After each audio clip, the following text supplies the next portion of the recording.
जवानी में तो हर बहुआ पेट में पलते बा।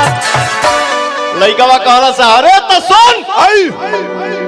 तरोजी आज काल तो गलते चलते बा रोज यार फतार बदलते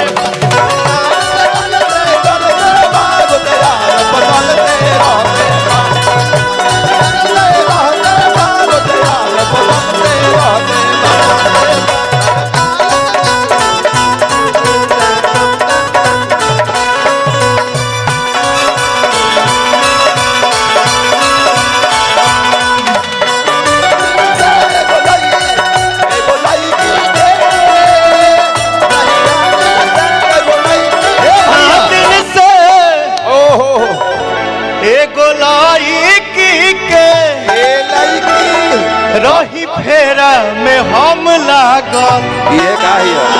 ये सोचते रही आई लव यू कहब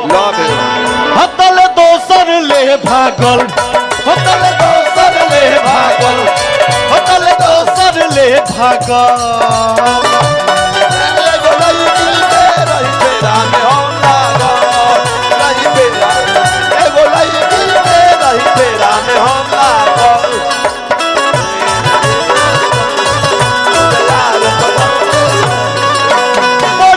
बाज बड़ा यार चल बाज बड़ा खैला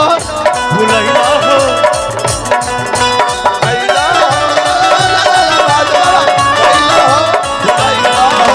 हो और का कहलिया जी बड़ी धोखे बाज बड़ा यार चल बाज बड़ा खैला हो खैला हो खैला हो लाइव आके कहब चुप नहीं रहब का कैला हो रोवैला हो रोवैला हो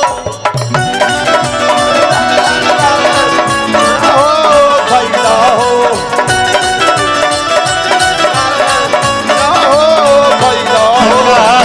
कटलू चानी महीनू जानो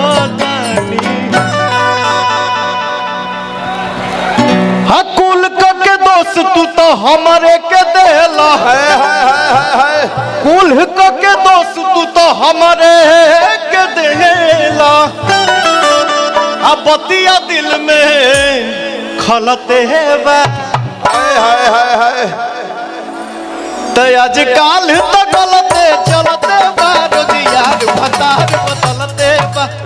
आजकल तो गलते चलते बा रोज यार फतार बदलते बा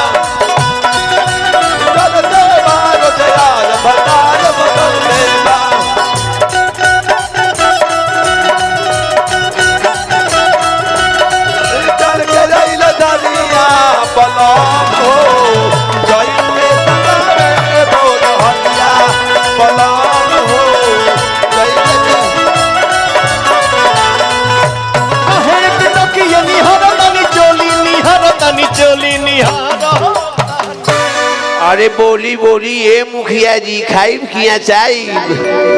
ए राम अंगया जी की राउर बड़की भौजी